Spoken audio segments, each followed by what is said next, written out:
And this, I got an alert on my phone for this. I don't know why I never get alerts, but I got an alert. This is the main story in Canada that's circulating. It's not about our housing crisis, our food prices, our mass exodus of youth from our cities. This is about this main story circulating in Canada is by Catherine Zhao. How millions of oysters could protect coastlines against climate change. And restoring oyster reefs can reduce the blow of waves on our shorelines, experts say. So that's the main story coming out of Canada. It's not our rigged elections. It's not we're being taken over by China. It's not none of that stuff. It's how millions of oysters protect coastlines against climate change. That's the number one story that's popped up on 5 or 6 Canadian newsreels. And on an important note, Canada needs to prepare for bank runs and collapses, warns former regulator. So what are bank runs? Well, when there's no confidence in government, and let's go to see what we've been talking about here all these years. So we type in bank runs. China's economy contracts for the first time on record, bank runs ahead, and more offshore spending. So people were moving their money from China, and they were moving it into Western English-speaking countries and buying property and leaving it empty. Before they pulled the trigger on the pandemic. Look at the date there.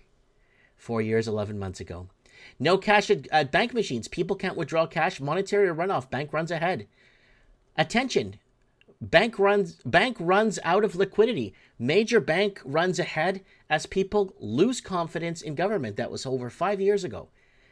Just more. It just keeps, look, bank runoffs, bank bail-ins, bank defaulting, banks liquidating, bankers' deposits at risk.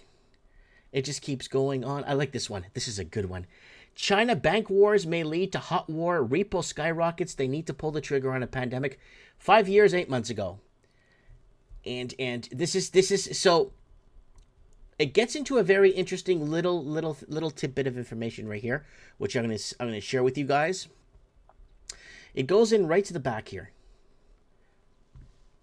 and it states: is Canada early or too late for stronger bank regulations? It's too late. The digital currency hasn't rolled out. Canada was hoping to get digital currency up and running by 2023. Now that the digital currency has faltered, or they haven't managed, now people could still remove their cash from the bank. And Canada's in a lot of trouble with this because there is no confidence in government here. Now, yes, Canada is too late because we can still access our cash and buy gold. And I'm pretty sure that this video is going to get some comments on it about bail-ins. And here we are. Canadian bank bail-ins, more runoffs ahead as people lose confidence in governments 5 years ago. New Zealand bank crashing fast, bad lending practices, bail-ins imminent. Australian bank, New Zealand ANZ bank in hot water 5 years ago. Bank runoffs, bail-ins. Mike of the night, bank bail-ins. Banks on the verge of crashing. Negative rates, bail-ins. Now watch this. CIBC bank stock slides. Canadian banks are due to fail. Bail-in from taxpayers by 2025. And I did that 5 years, 6 months ago. Look at that.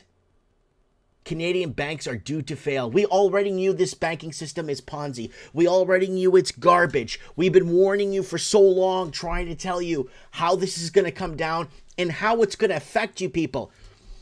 But luckily, we got these new influencers that are showing up next. They'll show up with a channel next week. They're going to tell you all this stuff, like they've discovered King Solomon's mine, like they've discovered the Ark of the Covenant, like they discovered the Holy Grail of things. But meanwhile, it's been there all this time. But now people take note of it, and that's why I'm kind of pissed off, at this whole situation, because a lot of this stuff could have been solved a long time ago when we knew it was happening. But now we let it go long enough. Now we're all screwed.